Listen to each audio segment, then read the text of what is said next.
Ir iesācies jaunais 2025. gads. Sveicam katru ortodoksu klausītāju un novēlam, lai šajā gadā mēs arvien vairāk viens otru ieraudzītu, sadzirdētu un novērtētu. Lai arī šajā gadā par Latviju klātos mierīgas debesis, un mēs visi kļūtu arvien vienotāki un stiprāki. Gada pirmais raidījums solās būt iedvesmojošs, uzmundrinošs, bet tajā pat laikā nopietns un praktisku ieteikumu pilns. Epizodes viesis - ortoklīnikas mugurkaulu ķirurgs ārsts Artis Gulbs. Gada nogalē, decembra sākumā, dr. Gulbs devās uz Briseli, kur tikās ar Eiropas parlamenta deputātu Rihardu Kolu un citiem Latvijas pārstāvjiem. Šoreiz vizīte nebija saistīta ar medicīnu, bet gan ar Latvijas zemesardzi. Un dr. Gulbs ir ne tikai izcils savas profesijas speciālists, bet arī dedzīgs Latvijas patriots, kurš jau ilgāku laiku aktīvi piedalās Latvijas zemesardzes kājnieku bataljonu darbībā. Iesākot mūsu sarunu, kā jūs nokļuvāt līdz lēmumam brīvprātīgi iesaistīties Latvijas zemesardzē un kur jūs vispār tam visam smeļat laiku un enerģiju? Jautājums, ko man jautā ļoti daudz zemesardzē. Tie cilvēki, kas iespējams ka laiku darbā pavada mazāk, un viņi saka, ka viņi nespēja atrast to laiku, bet, kā mēs zinām, jo vairāk darba, jo vairāk tev ir iespējas kaut ko papildus vēl izdarīt. Tas atkarīgs tikai no šī režīma, no organizētības. Lielāko daļu, un viena lieta, ka mēs runājam daudz ko, stāstam, bazonējam un mēģinam cits pārliecināt, cik mēs esam labi, un citi atkal nav patriotiski, tad katram patriotiski noskaņotam cilvēkam, vai cilvēks, kas tiešām vēlas papildus izdarīt kaut ko valsts labā, ne tikai sevis labā, bet valsts labā, es ieteiktu iestāties zemesardzē. It sevišķi šajā laikā, ka mums notiek kaimiņos tik agresīvs, melu pilns karš, bet es nekādā gadījumā neteiktu, ka tas man bija tajā laikā, kad es iestājos. Es jau 5 gadus atpakaļ, 6 gadus atpakaļ, 6 gadu, un man nebija tie faktori. Man vienkārši bija nobriedusi tā situācija, ka vajag kaut kādā veidā šo patriotismu iecelt citā līmenī, pacelt citā līmenī. Vai un kā šī iegūtā pieredze jau 6 gadi ir mainījusi jūsu skatījumu un ikdienas dzīvi un arī ārsta profesiju?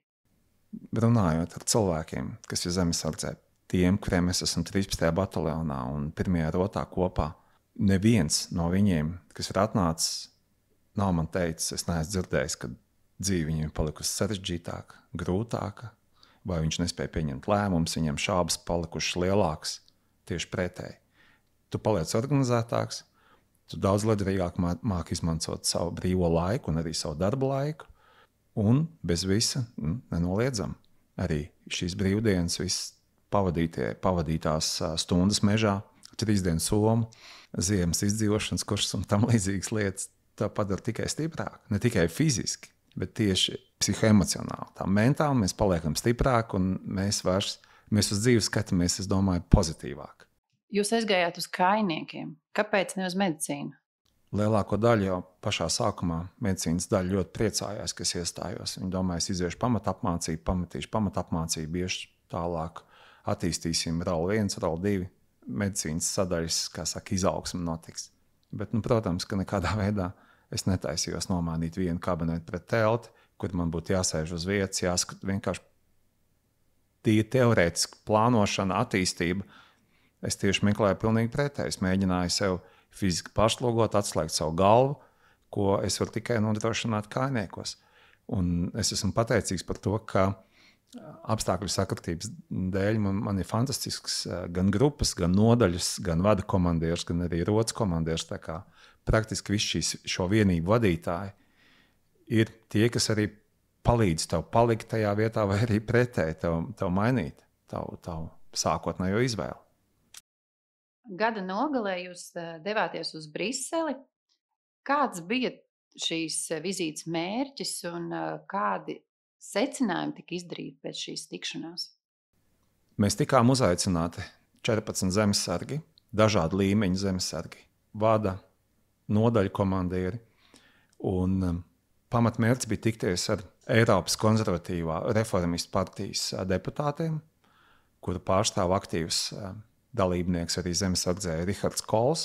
Un papildus mēs tikāmies arī ieplānot bija diskusija un tikšanās ar Reinu Pozņaku. Pamat jautājumi bija tādi, ka mēs mēģinājām saprast, varbūt tās izzināt lietas, kas pilnībā netiek afišēts, ja publiskajā telpā netiek apspriests. Otrā lieta - mēģinājām dot savu artavu, kā mēs redzam, kur viņi ar saviem palīgiem. Protams, visu šo informāciju nav iespējams vienam pašam iegūt, izlasīt, kā es domāju, ka Eiropas parlamenta deputātam un implementēt, ieviest, vai par kuru būtu jēga cīnīties Eiropas parlamentā, lai kaut ko panāktu. Tad mēs šo skatījumu, ko Latvijai vajadzētu darīt vairāk, ko Eiropas Savienībā vajadzētu darīt vairāk Ukrainas sakarā, un varbūt arī pašai Eiropai, ko vairāk vajadzētu darīt, lai mēs sev spētu aizsargāt. Tātad šis bija tas mūsu mērķis. Galvenais bija tas, ka gan Rihards Kols, vēl jau vairāk Reinis Pozņaks, kurš nav vispār bijis Saeimas deputāts, pat Eiropas parlamentā, viņiem ir šī deksme un vēlme kaut ko mainīt. Tas ir daudz kur, ne tikai politikā, bet arī darbvietās. Ja cilvēki pārāk daudz vadošos amatos sēž, pārāk ilgu laiku, 2, 3 sasaukumi, varbūt pat vairāk, iestājas stagnācija, rutīna un vēlme kaut ko mainīt, darīt, apsīkst. Un līdz ar to mēs tiešām centāmies uzklausīt, saprast vīzijas, prognozes, arī viņu plānus, un es ceru, ka mēs varētu palikt stiprāki. Jūs neesat apdomājis arī kaut kādā brīdī doties uz Ukrainu palīgos?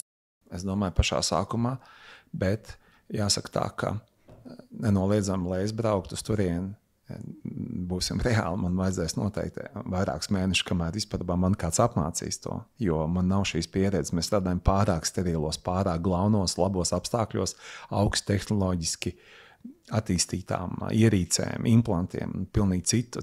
Šī kara medicīna, vienalga labi, tās būtu varbūt arī ne jau varbūt tās 1., 2. līmeņa palīdzības sniegšanas vietas, bet kaut vai kādā slimnīcā. Ja, tāpat tas aprīkojums un viss tas man atsviest kādu laiku atpakaļ. Man būtu pie tā jāpierod, pie tā man tas būtu jāmācās no jauna.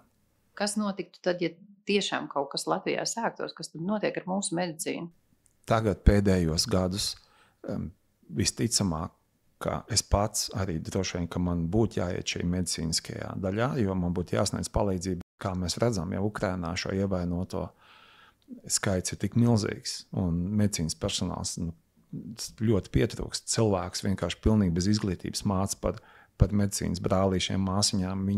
Viņiem nav nekāda pamata īstenībā. Visas izglītības droši vien, ka man būtu jāiet medicīnas sadaļā, bet arī medicīnas sadaļā tagad ļoti stingri, ka tev jābūt ir arī šiem pamatkursiem, tev jābūt labi apmācītam. Gan tev jāzina, kā izdzīvot, kā šaut, tev jāmāk palīdzēt arī šai medicīnas grupai, nevis vienkārši palīdzēt tikai cietušajiem, bet lai arī tu pats spētu aizsargāt, lai tu pats māki pārvietoties, lai tu māki pats arī izdzīvot. Ja? Tad tev jābūt šim militāriem, teiksim, tādam kājnieku diezgan labi apmācītam, tam pamatam ir jābūt. Ja.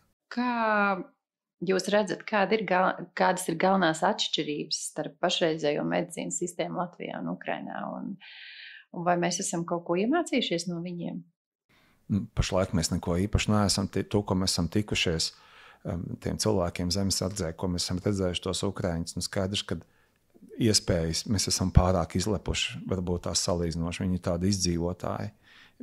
Tur atbrauc tādas 2 smalkas meitenes, kas praktiski no kaujas lauka savāc šos cilvēkus. Es pat nesapratu, kur viņām šis spēks būtu to pārviet šo karavīru. Un ir sevišķi šādos apstākļos dubļi ierakumi un kaut kad vēl svilpo lodes vai šķēmbas iet. Ja, tas vienkārši neiedomājami. Bet otrs ir tas, ka šis minimālisms tev rada jaunradi. Tu visu laiku adaptējies tiem apstākļiem. Tu mēģini ne no kā kaut ko uzbūvēt, kaut ko salāpīt un kaut ko palīdzēt. Ja, tas ir tās ir pilnīgi citas pasaules. Un tas, ka viņiem pa šiem gadiem ir ļoti daudz, kas mainījās. Sākumā ļoti žņaugus lika žņaugus, nelika laiku, ja, teiksim, uz cik ilgu laiks bija uzlikts. Tāpēc jau arī šīs amputācijas vienkārši pa kreisi, pa labi, kājām, rokām. Pieņemsim, ja pat asinsvadu, tādus liels, ja mēs operētu, tādu žņaugu 20-30 minūtes, tā būtu jāpalaiž vaļā, 20-30 jāpalaiž vaļā. Bet, ja tu uzliec žņaugu uz 4-5 stundām un neuzrakst nekur laiku, nekur nav piefiksēts, cikko žņaugs viņi kamēr nogādā vietā, labākajā gadījumā, skaidrs, ka bez amputācijas nekas cits tur nav iespējams. Un tagad viss tas konvertējās, mainījās uz to, ka tagad liek mazām brūcēm iejūt, ka tur nav galīgi artērija puša vai kaut kas tā, tikai pārsienāmos materiālus, dažāda veida marlas pārsējas, spiedošas pārsējas notin un mēģina Tātad tikai un vienīgi nospiest to asiņojošo, jeb šo brūces vietu, bet mēģināt saglabāt visu to ekstremitāti. Jo pirms tam par to vispār nedomāju. Galvenais bija uzlīdz žņaugu, dzīvība un viss. Diemžēl mēs dzīvojam jau esošajā situācijā jau gandrīz 3 gadus, un nenoliedzami sabiedrība nogurst. Šķiet jau, ka atkal mēs sākam iemigt, kā mēs katrs individuāli un arī kā sabiedrība varam palikt nomodā un gatavībā. Mums ir vieglāk, ja mēs esam izgājuši šo padomju savienību cauri, bet viņi pazīst šo rietumu mentalitāti. Cilvēki nogurst, viņiem pat pa sīkumiem, viņiem neiet ekonomiski tik labi, viņiem tur, paceļās gāzē cena vai viņiem ir kaut kādi produkti palikuši dārgāki, viņi uzreiz sāk iebilst pret to. Tā ir tā viņa novilcināšana, ielikšanas, konflikts ielikšana, tas ir viens no viņu arī strateģiskiem, panākumiem, ja mēs tā varētu runāt, jo tas ietekmē pēc tam izvēle politiskajā līmenī. Tad mans galvenais ieteikums būtu tāds šī pacietība, tad otrā lieta būtu noteikti šis pozitīvisms, optimisms, jo uzvar tikai stiprākais. Nepavelti speciāla uzdevuma vienībām ir sauklis, drošais uzvar. Uzvar tas, kas droši, tas, kas ir pozitīvs, tas, kas iet uz priekšu. Ja mēs šaubamies, mēs sevi, meklējam kaut kādus dažādus mīnusus un paliekam pesimistiski, depresīvi, tad tas skaidrs, ka mēs esam zaudējuši jau pamat sākumu. Pat nesākoties šai kaujai. Lūdzu, jaunieši, vienalga kādu vecumu esat vīrieši, protams, arī sievietes, jo pēdējos gadus es tagad sapratu, ka negribu melot, 22-25% jau sievietes tagad ir zemesardzē. Iestājieties. Pirmkārt, jūs paši psiholoģiski, mentāli būsiet daudz stiprāki. Otrkārt, tieši šie skaitļi, ja viņi būs redzami, ka mums zemesardzes spēka mums aug, mums profesionālitāte pieaug, tad tas arī būs viens no šiem atturēšanas, bet arī individuāli šiem faktoriem, kā jūs varēsiet labāk dzīvot un izdzīvot. Arvien vairāk mēs dzirdam sabiedrībā arī informāciju par 72 stundu šo somu, un viena no tās sastāvdaļām ir medikamenti. Kādas ir šīs būtiskākās pirmās palīdzības preces, kurām ir jābūt? Ja ne tajā somā, tad vismaz jau mājās ir jābūt nopirktām, noliktām. Tas noteikti mājās likt vairāk, ka būtu precāpzāles, varbūt kā dezinficējuši līdzekļi, ne tikai no ārsta puses skatoties.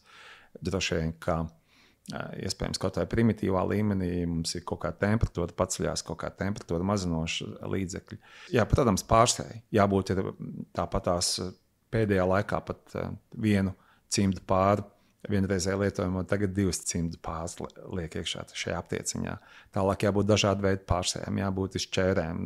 Visur tiek teikts, ka jābūt obligāti nopaļotiem galiem. Tas nav tikai, lai mēs marlus pārsēju pārgriezt vai zinātu, ko mēs, cik garu izmantojam. Tas arī, lai drēbis, jo tik līdz mēs esam apģērbti, mums ir kāds ievainojums vai kaut kāda brūce. Skaidrs, ka tas apģērbs jau diez vai tādā smagā stāvoklī guļošu cilvēku, tur kāds ņems lēnām vilks bikses nosņem, vienkārši šķērēm griež no apakšas uz augšu, un viss tais vaļā, lai mēs šo brūci varam identificēt. Ja dabūtu kailu, mēs saprastu vispār, cik liels tas bojājums ir.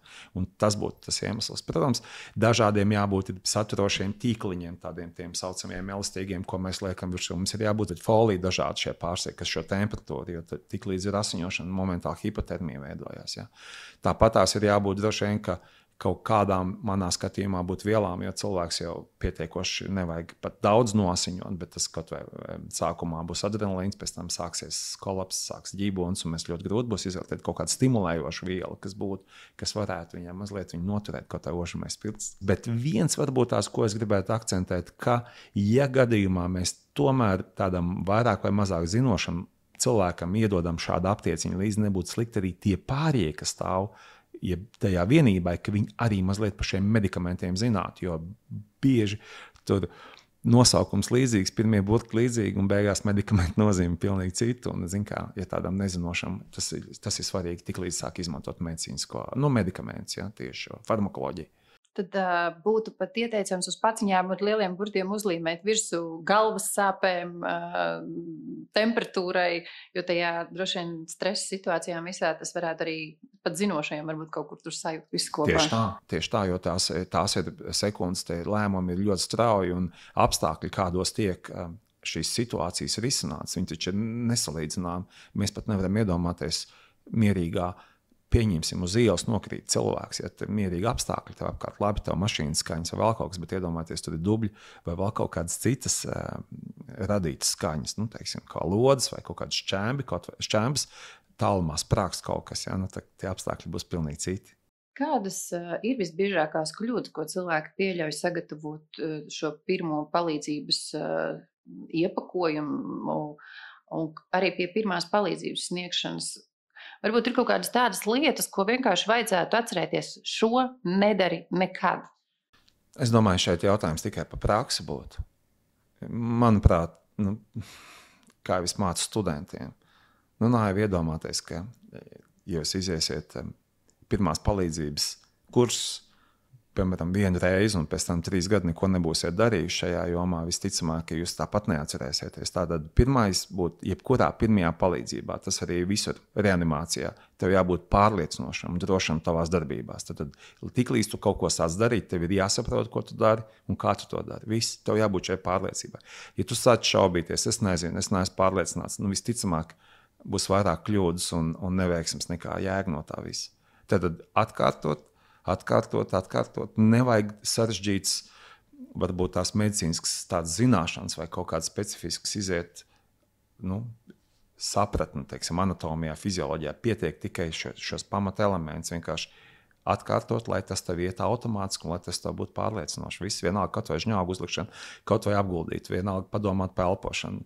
Tāpat tās maskas tagad ir, liek maskas, lai ventilētu to vienreiz uz vienu pusi, tātad ventils, mēs varam iepūst, viņš nevar izpūst, ja, tad mēs viņu varam mākslīgi elpināt. Ja. Tad vienkārši tas ir jādara, ja to masku stāvēs, cilvēks to nekad nebūs darījis. Baigi grūti iedomāties, kā viņš tā pieiet un pēkšņi sāks tagad elpināt, un kas tad notiek tālāk, vai viņš griež uz sāniem, vai viņš tālāk taisa sirdsnetē šo masāžu. Tad šī vienkārši, lai būtu šī darbība. Es domāju, tas būtu pamats, jo tie materiāli, visi, kas tur ir iekšā, viņi nekas komplicēts, kurš tam nemāk uzlikt kādu pārsēju un kādu marli, un pēc tam viņu aptīt, ja, teiksim, vai kādu tamponu kaut kā. Tas jau nebūtu tas grūtākais, bet galvenais, lai viņš būtu drošs tajā darbībā. Jūs minējāt par šķērēm ar apaļajiem galiem. Kāpēc apaļie gali? Nu, tāpēc, kad visticamāk, ja arī kaut vai es minēju, ja mums kaut kāds bikses jāgriež vai frenciem jāgriež, nu, pieņemsim, roka jāgriež, mēs taču varam rasām ātrumā iegriezt, arī ādām mēs varam nogriezt. Un tas tomēr traumatismu radīs viņam papildus. Ja. Tas palielina laiku, apaļie galdi, mēs varam drošāk neredzamā vietā šķērēm manipulēt. Tad to vietu, ko mēs neredzam, mēs varam viņu brīvāk bīdīt un darīt to visu. Kā mainās visa medicīnas sistēma tajā brīdī, ja gadījumā kaut kas notiek? Viss konvertējās pilnīgi kara apstākļiem, tad plānveida operācijas un pilnībā apstājās. Ja? Tad visticamāk, jau arī, kā mēs redzam Ukrainā, šī elektrības infrastruktūra, ģeneratori, tātad tiek automātiski iedarbināts slimnīcā. Viss tikai un vienīgi, jebkura veida ārsts, jebkura veida speciālists, viņš momentāli tikai un vienīgi šo traumu, šo bojājumu ievainojumu ārstēšanā tiek piesaistīts. Tad viss pilnībā apgriežās kājām gaisā, ikdienas dzīve un ļoti daudzas lietas, kas varbūt tās būtu pat, teiksim, es pat teiktu, tādas sociālās aprūpes centri vai kaut kas tāds, viss momentāli tiek pakārtots tikai šiem militāriem apstākļiem. Tad tikai pirmā palīdzība ievainotiem karavīriem. Kur meklēt medicīnisko palīdzību tajā brīdī civiliedzīvotājiem?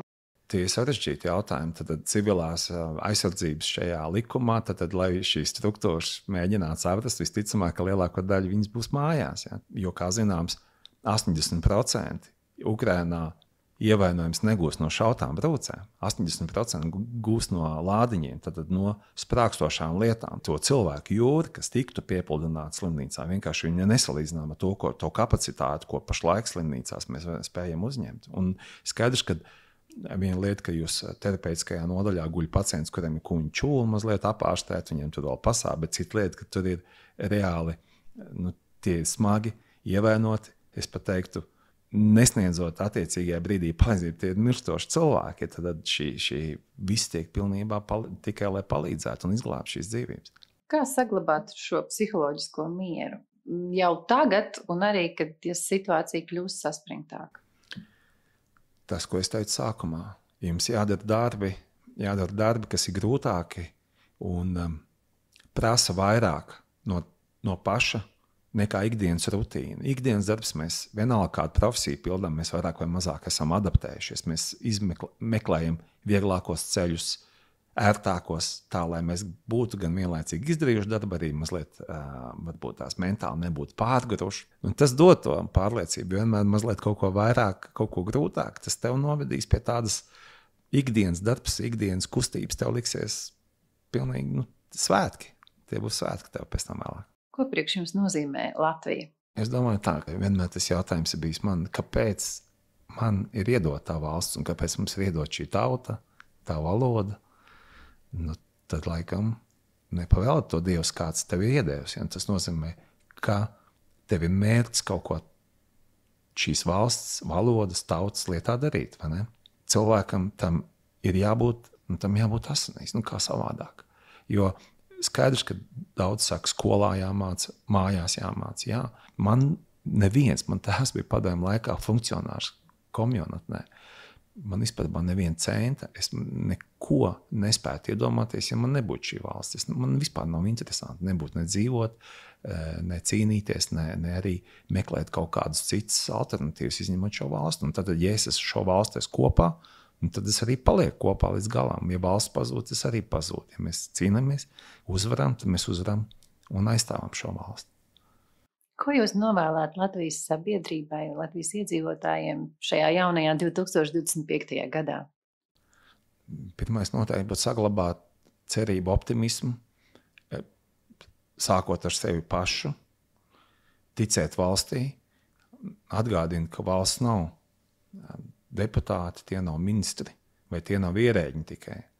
Viņi ir uz kādu laiku, bet, kā mēs zinām, arī paskatoties no mūsu šīs otrās neatkarības no 90. gadiem, viņi tomēr attīrās. Un to, ko es redzēju arī Eiropas parlamentā, kad tāds deputāts kā Rihards Kols, Reinis Paznīgs, tie cilvēki, kas tiešām cīnās un dara milzīgu darbu, lai mēs kļūtu labāk. Tātad novēl izturību, pacietību, pozitīvismu un neatlaidīgi iet uz priekšu.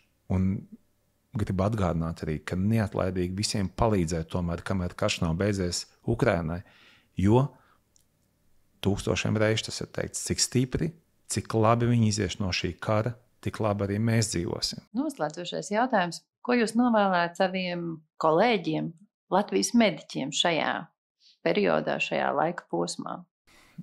Neskatoties to, ka Latvijā nav kara, to nebūs. Medicīnā arī ir ļoti tādu lielu turbulenci un sistēmu, cik es atceros jau no 90. gadiem, kad es pats biju students. Sākotnēji man likās, ka es pabeigšu 90. iestājos, 96. pabeigšu Latviju, jau būs citā līmenī, mēs būsim jau Eiropas līmenī, Rietuma Eiropas līmenī attīstīti. Pagājuši 30 gadu un joprojām tās pašas problēmas valsts sistēmā.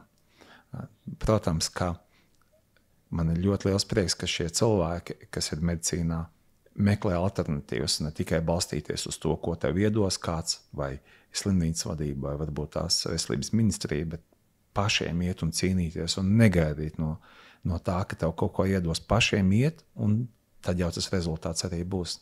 Vai ir vēl kaut kas tāds, ko jūs vēlētos pateikt, ko es jums neuzdevu kā jautājumu?